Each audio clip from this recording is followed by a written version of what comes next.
tenemos el privilegio de tener con nosotros a José Luis Gonzalo Sánchez Molero, que es uno de los participantes en el máster, pero también además es un gran bibliófago, casi podríamos decir, por lo menos bibliófilo. No como los libros.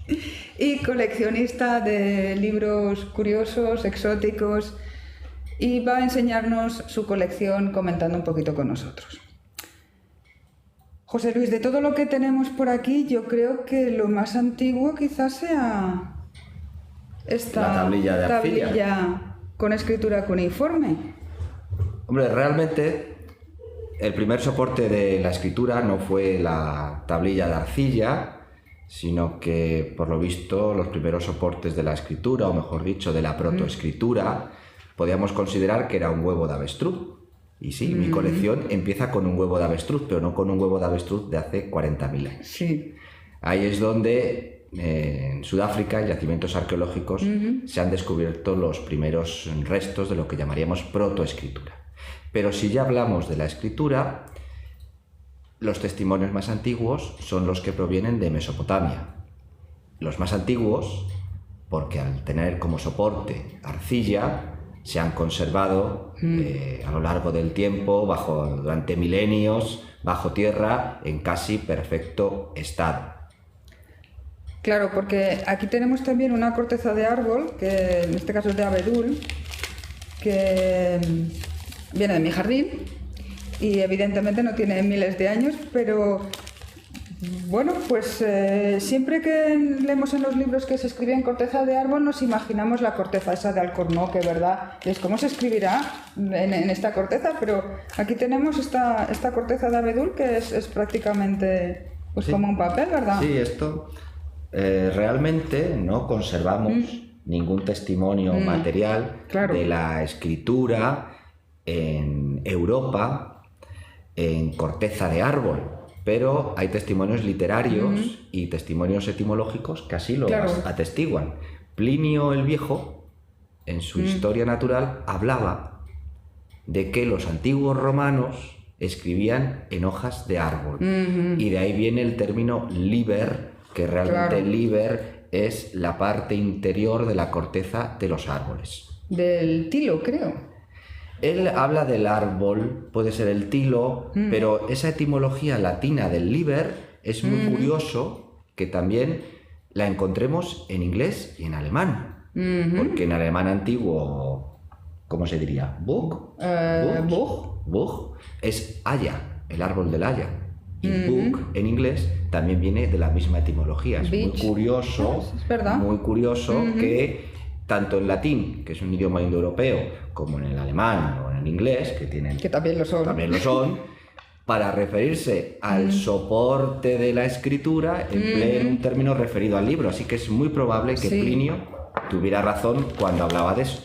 Y hablando de Plinio, tenemos aquí otro formato de libro, bueno, una epístola de Plinio, en réplica, evidentemente, en papiro, en formato rollo. Exacto. Vemos el papiro que son hojas pegadas unas a otras, el rollo de papiro, no hacían el rollo entero. Aquí vemos, por ejemplo, la unión que llamamos cólesis, o que se llamaban ellos cólesis, y la escritura dispuesta en columnas. O sea que este libro, claro, en las películas vemos que leen así los rollos, ¿no? Pero vemos este libro había que leerlo tal cual que así. Y ir desenrollando y al final, claro, rebobinar, como aquel que dice, ¿verdad? Y en tu colección tienes otros rollos que son bastante distintos. Por ejemplo, tienes este rollo... Esto es pergamino. Esto es pergamino.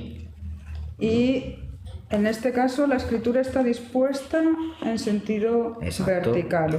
Ellos distinguían el rollo volúmina, que se lee como el anterior, y este otro tipo de rollo que leíamos en vertical, y ellos lo denominaban rotulus. Esto sería un rotulus. En el primer caso es evidente. Y este es original. Este es original, y eso es lo que iba a comentar, que en el primer caso es una maqueta, es un facsímil. Lo puedes comprar en bibliotecas o los puedes comprar en museos y te los venden como reproducciones de rollos antiguos. Un rollo en papiro es valiosísimo por la antigüedad y por la dificultad de conservación. En Europa hubo muchísimos rollos, pero en las condiciones climáticas hicieron imposible su conservación. En cambio, en Egipto o en Palestina e Israel, por condiciones climáticas, sí es posible encontrar rollos en papiro. Lo que tenemos aquí es un rollo antiguo, en este caso en un soporte diferente, el pergamino, que va a sustituir al papiro a finales del Imperio Romano, pero es un fósil viviente, porque en realidad esto es un rollo etíope, un rollo amuleto, copiado en las últimas décadas del siglo XIX. Veremos más casos de volúmenes etíopes que para el tránsito del rollo al codes son verdaderos testimonios de lo que ocurrió en torno al siglo IV, siglo V y siglo VI. Sí, porque en Etiopía siguen trabajando los libros exactamente igual que lo hacían en el siglo V.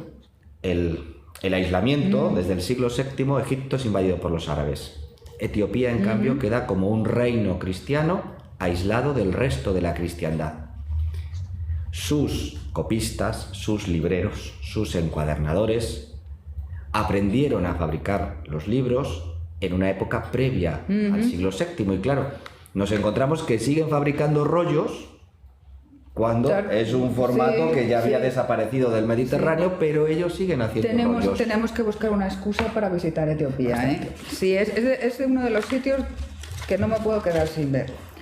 Tenemos aquí otros rollos que siguen siendo el mismo formato, pero también es totalmente distinto. Sería un rótulo, y en este caso, bueno, pues esto... En este caso es hebreo, ¿no? Es hebreo, está en cuero, y esto, bueno, realmente, cuando yo lo adquirí, no solo era por el rollo, los hebreos, si digamos que los etíopes mantuvieron esos rollos que hemos visto anteriormente, por un hecho del aislamiento, los hebreos mantienen el rollo, el formato rollo, no por una cuestión de aislamiento geográfico, porque como bien sabemos, tras el año 70, cuando son dispersados por todo el Imperio Romano, no viven aislados, al contrario, viven muy integrados. Totalmente integrados en las comunidades. En la sociedad romana o en las sociedades medievales o en las sociedades árabes. Ellos conocen perfectamente el formato códice, pero por una razón de identidad religiosa, de diferenciarse religiosamente, determinados libros de carácter religioso, la Torá, el libro de Esther... Esto no es una Torá. Esto es un fragmento. Por eso. Es un fragmento. Es un fragmento.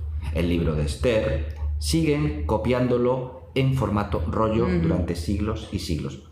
Para los libros científicos, los libros literarios usan el formato códice, como los árabes o como los cristianos, pero para sus libros religiosos se quieren diferenciar y, como suele ocurrir, buscan el formato más arcaico porque es lo más cercano a la época de Moisés, a la época del Antiguo Testamento. Sí. Y por último tenemos aquí otro rollo que me ha parecido realmente curioso. Bueno, esto lo podríamos llamar rollo, o porque se enrolla, claro. Esto se almacenaba... Exacto. Enrollado. ¿Qué es esto exactamente? ¿Es hueso? Es hueso. Es una copia de un libro para iniciación sexual de las novias en China en el siglo XVIII. Mira que eres pillín, ¿eh? Esto me lo trajo otro profesor, ¿eh? No lo compré yo. No lo compré yo. En China, evidentemente, van a usar el papel a partir del siglo I después de Cristo. Pero antes del papel usaron soportes de muy diferente entidad. Al principio usaron la hoja de palma, después usaron la hoja de bambú, y claro, las hojas de bambú, para convertirlas en libro, había que graparlas o coserlas, y entonces al graparlas o coserlas, la forma de almacenamiento y lectura de los mismos daba lugar a un rollo. A mí me llama la atención cómo las formas del libro son tan iguales en todas partes y aparentemente sin conexión. Exacto. Los chinos no tienen ninguna relación con el mundo grecorromano o con el mundo egipcio, pero los soportes que emplean, he hablado del bambú, el bambú se enrolla, pero también van a usar otros soportes vegetales como el lino, o otros soportes textiles como la seda. La seda, que también se utilizaron en Occidente, el lino. Se usó para otras cuestiones. Claro. Bueno, menos los etruscos. Y los etruscos. Y los romanos también utilizaron libros de lino. Exacto, los libri lintei. Exacto. Pero de eso no tenemos. No tenemos, no. Podemos poner una foto en el vídeo. Sí. El libro que... Bueno, enróllalo tú porque me da miedo romperlo. El formato que utilizamos ahora de libro... Bueno, si lo rompemos lo paga el seguro de la curso, ¿no? Vale, sí. El libro que utilizamos ahora tiene otro formato distinto, que es el formato códice. Exacto. Pero sin embargo también es un formato muy antiguo porque podría remontarse a esto. Esto en el fondo es un librito, ¿no? Pero en... Un díctico que mecánicamente funciona igual que un códice. Esto es un cuadernito de notas, literalmente. La PDA de los romanos. Ahora vamos a poner esto y al lado vamos a poner uno de los rollos. ¿Cualquiera? Cualquiera. El que no hemos mostrado. El que tiene dos cornuas. Sí. En el mundo antiguo, mundo mediterráneo, imperio romano, si queréis por generalizarlo, había dos formatos y dos formas de escritura diferentes. Para la escritura, que podemos llamar definitiva, usaban el papiro. Y esto servía para los libros. El papiro, por su naturaleza, se enrolla y por lo tanto se ofrecía en formato rollo y se leía en columnas siguiendo precisamente el movimiento de enrollar y desenrollar un rollo. Como digo, para la escritura definitiva, porque una vez que se escribe el papiro solo se cultiva en Egipto, el papiro es caro fuera de Egipto y tiene un problema, que es que una vez que se escribe y la tinta se seca, borrar supone raspar. Y el papiro es demasiado frágil y entonces el raspado hace que ese libro empiece a deteriorarse de una manera evidente. Por lo tanto, una vez que se escribía y se secaba, esto era definitivo. Pero ¿qué hacemos en unas sociedades como las mediterráneas, donde la alfabetización de la sociedad es muy alta y por lo tanto la gente necesita una escritura provisional? No se les ocurre hacer borradores o que los niños vayan a clase con papiros para hacer garabatos, porque es un soporte demasiado caro. Para esa escritura provisional, lo que se inventó en el mundo mediterráneo fueron las tablillas enceradas. ¿Quiénes inventaron las tablillas enceradas? Al parecer fueron los hititas, pero no me extrañaría que fuera una invención mesopotámica.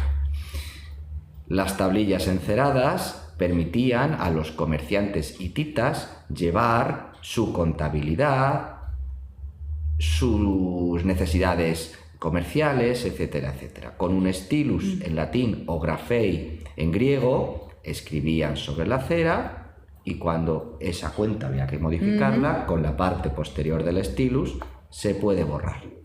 Naturalmente llega un momento en que la cera está tan utilizada que hay que retirarla, hay que poner nueva, pero es algo perfectamente reciclable. Un papiro no se puede reciclar, pero la cera era arrancarla con una espátula, volverla a calentar y volverla a extender, y este soporte de escritura era permanente en ese sentido. La escritura sería provisional, pero era reciclable continuamente las tablillas enceradas, y ya los romanos la van a utilizar, las tablillas enceradas, para el comercio, para la escuela, para escribir cartas, para todo tipo de comunicación. ¿Sabías que alguien incluso murió a tabletazos? Eso no. Pues sí.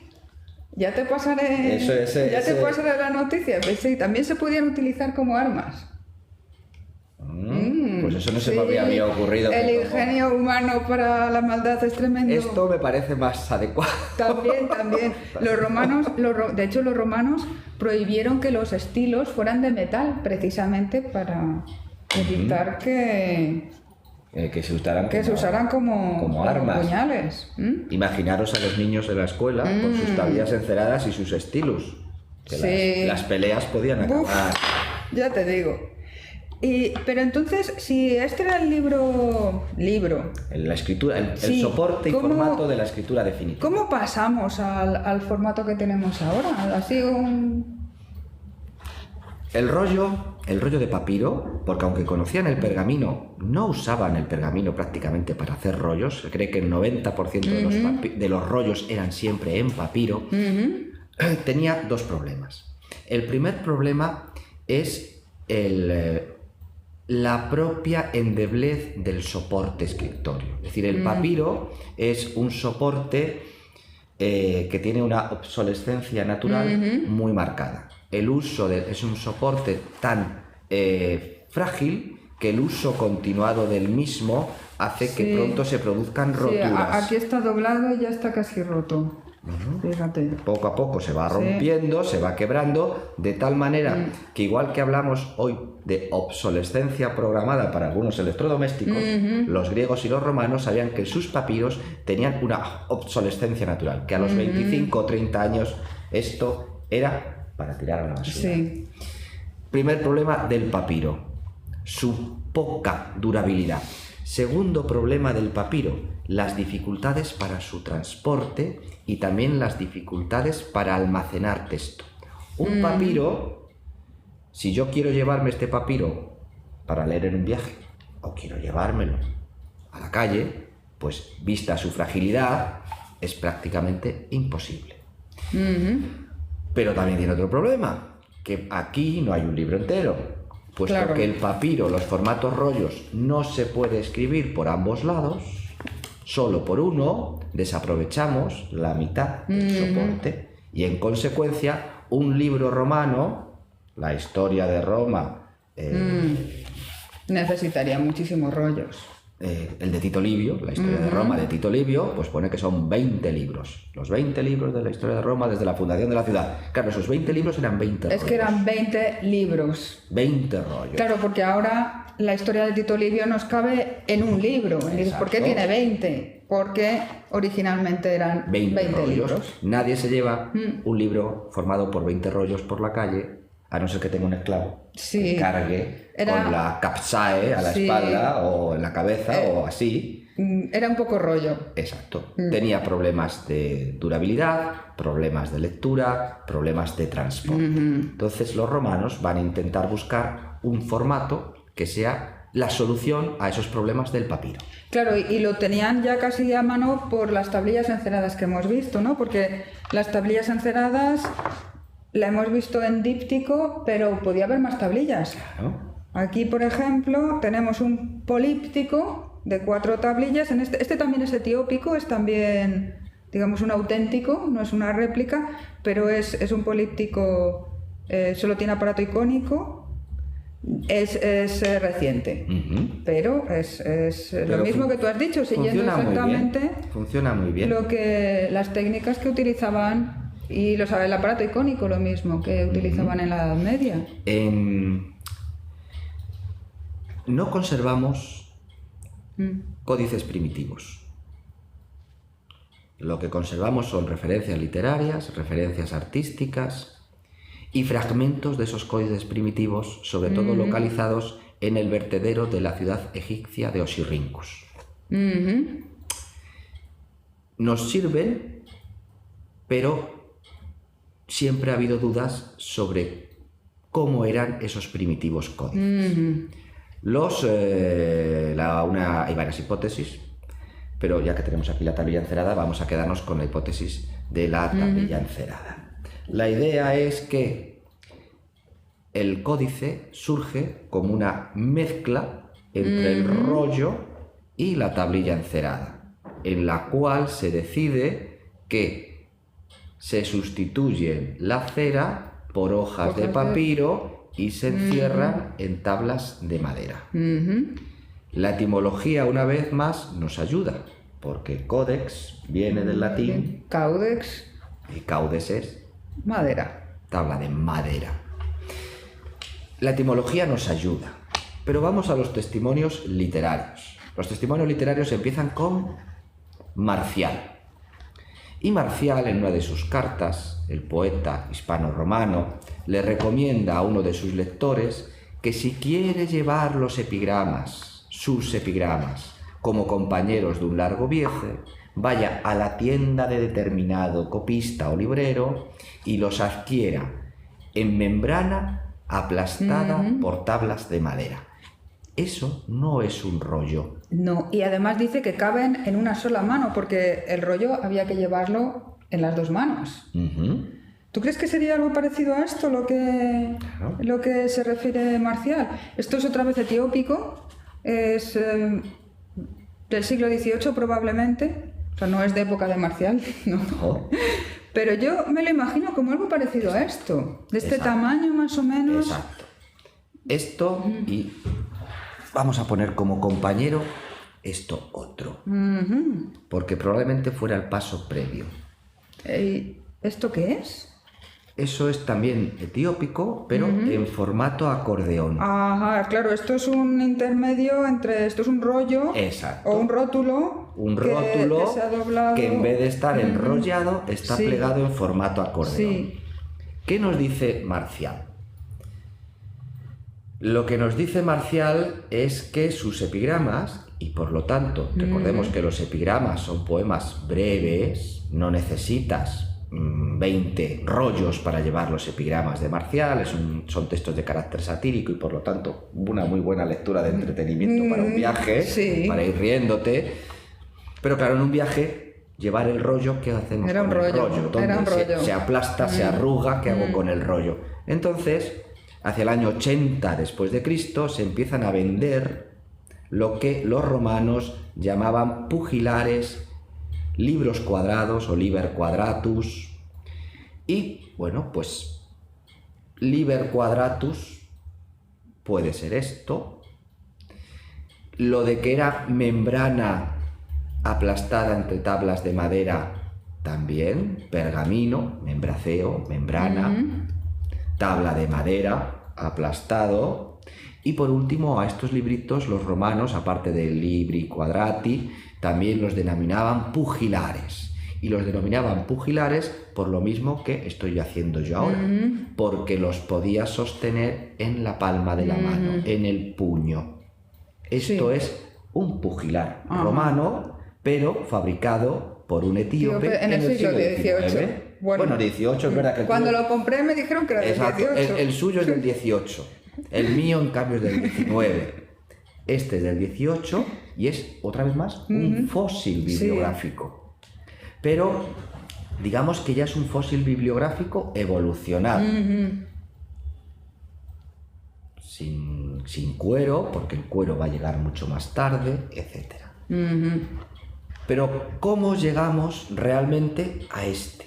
Mi idea es que lo que hicieron los antiguos romanos no es pasar directamente al plegado, porque el códice tiene un plegado que a nosotros hoy nos parece muy sencillo, pero cuando llevas 3000 años enrollando, no es nada sencillo llegar a la conclusión de ese plegado propio de los cuadernillos. Sobre todo porque una vez que pliegas, llega un momento que tienes que guillotinar. Y quizás eso suponía un problema mental para ellos. Sin embargo, como se puede ver en este libro acordeón etiópico, que este sí es del siglo XIX, es un libro amuleto, nos encontramos con que realmente la idea material de composición es que esto se trata de una filacteria de pergamino.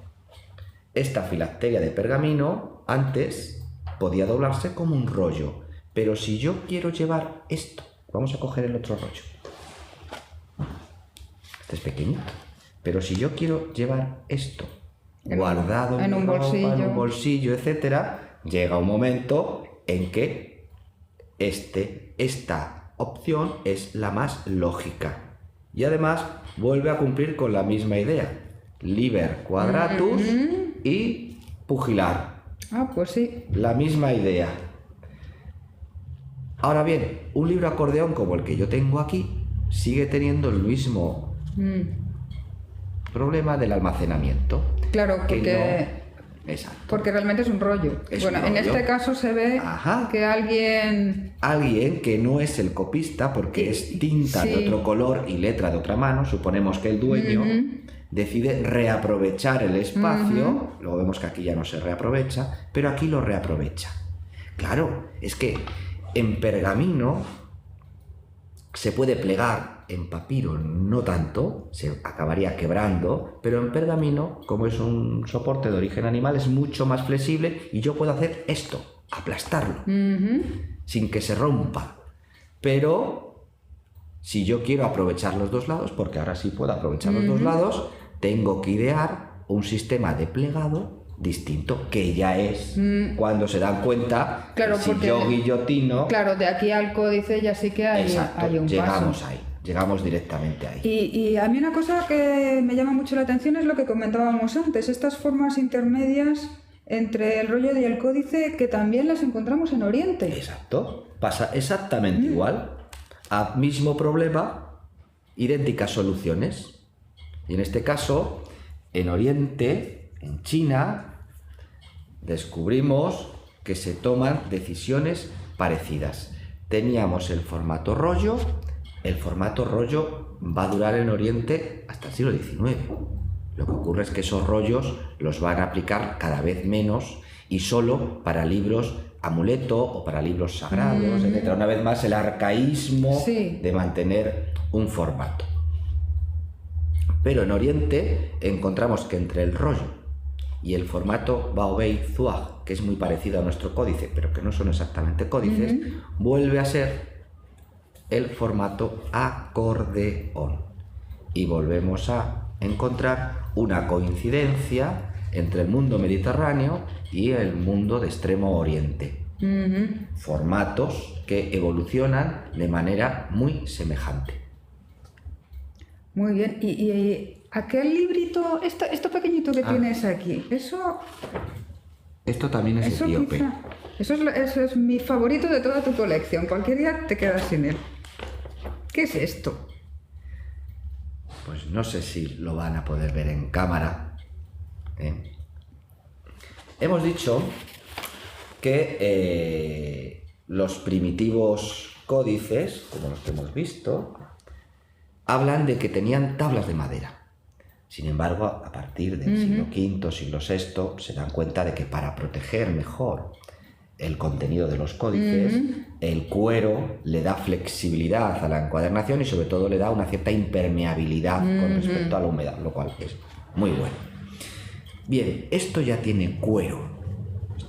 Esto es un librito amuleto etíope para llevar colgado del cuello. Por ahí metes el collar y lo llevas. Y en el interior se supone que hay un primitivo códice en miniatura. Y ese primitivo códice en miniatura contiene pues oraciones sagradas cristianas en lengua ger, la lengua sagrada etíope, se supone, porque no lo hemos conseguido abrir, porque no interesa abrir. No. Pero ahí está.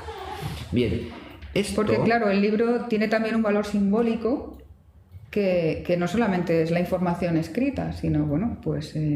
Exacto. Aquí, y sobre todo tiene otra vez el valor del fósil. Porque si vamos a los textos de la patrística cristiana, nos hablan de que en Cesarea, por ejemplo, San Orígenes se quejaba mucho de una superstición que tenían los cristianos de la época. Los romanos ya sabemos que eran muy supersticiosos y llevaban amuletos. Y uno de ellos era la bula, que los llevaban los niños. Que llevaban los niños dentro de una bola metálica, metían una serie de ungüentos, plantas, amuletos, para que el niño estuviera protegido en los años más peligrosos de su vida para su supervivencia. Bien, los cristianos, que son paganos convertidos al cristianismo, hicieron algo parecido. Y entonces sustituyeron el contenido de las bulas romanas por oraciones sagradas, el Padre Nuestro, por ejemplo. Y lo que nos dice San Orígenes es que eso es una superstición absolutamente intolerable, pero aquellos niños de Cesarea que llevaban estos libritos colgados del cuello, son los mismos libritos colgados del cuello que se siguen fabricando en Etiopía. Es otra vez más un fósil viviente. Aquí está, como he dicho, un códice miniatura. He hablado antes del vertedero de Oxirrinchus, de ese yacimiento arqueológico. En Oxirrinchus hay muchos fragmentos precisamente de códices en miniatura cristianos que tenían el valor de un amuleto. El cuero ya no está, pero las hojitas sí que acababan en la basura. Y esas hojitas se han encontrado en Oxirrinchus. Sería también un antecedente de este tipo de códice en miniatura etíope. Y una vez más, códice va vinculado a la portabilidad, siempre a la portabilidad. Oye, y hablando de portabilidad, ahí tienes otra cosa que parece muy portable, ¿nos la enseñas? ¿Esto qué es? Esto. Claro. A mí se parece a la cartera que llevaba yo al colegio. Los códices están pensados para la portabilidad, pero llega un momento en que naturalmente esa portabilidad y hace falta más texto que aquí, ¿verdad? Genera códices de cada vez mayor tamaño y entonces surgen estas bolsas que normalmente se dice que son para transportar Biblias. En este estuche interior se mete la Biblia y luego este estuche interior se guarda en esta bolsa y la bolsa finalmente se puede llevar al hombro. Esto, una vez más, es etíope, pero estas mismas bolsas para Biblias, para transportar Biblias o libros de gran tamaño, de un tamaño que pese, las hemos encontrado en los yacimientos arqueológicos de Nag Hammadi y de Hamouli. Y sabemos que lo utilizaron los monjes irlandeses. Los monjes irlandeses hemos encontrado también. Sí. En la Edad Media también las vamos a encontrar. Aparecieron en el Hamouli. Hamouli creo que es el yacimiento arqueológico que está en el Sinaí. Era un monasterio, el monasterio fue abandonado, probablemente por un ataque árabe, pero los monjes enterraron sus libros. Y algunos de esos libros enterrados directamente los guardaron metidos en estas bolsas para Biblias. Aquella costumbre se quedó en la Europa continental, como bien ha dicho Ana Belén, pero en Etiopía, una vez más, encontramos que siguen usándolo. Siguen usándolo. Eso se aprendió en el siglo VII, antes del siglo VII, y después del siglo VII, tras quedar aislados, ellos siguieron fabricando este tipo de bolsas. Por lo menos en Irlanda, en los monasterios irlandeses del siglo VII, creo, hay algunos testimonios que nos permiten pensar que se almacenaban en sus propias bolsas y colgados de una percha, y en Etiopía creo que también tenemos algún testimonio. Sí, porque si se dan cuenta ustedes, pues esto es una protección extra al códice. Y ya que estaba metido en la bolsa, ¿por qué no dejarlo depositado en la bolsa? Si eran Biblias pensadas, o Biblias o textos sagrados pensados para que los monjes predicaran o se movieran por la ciudad o se movieran por cualquier otro espacio geográfico o urbano, pues entonces no se sacan, se quedan aquí y al final suponen también otra protección extra para el libro. En la Edad Media el tema de la protección del libro va a ser una preocupación constante. Cuesta mucho copiar un códice, así que luego se protege. Claro, sobre todo en pergamino había que matar a unos cuantos animales para utilizar la piel. Para copiar el libro y luego mucho tiempo y bueno. Y claro. Bueno, pues muchísimas gracias, José Luis. Hemos hecho un estupendo recorrido desde la tablilla cuneiforme en pizarra hasta el códice prácticamente actual, porque Bueno, aquí tengo un códice medieval.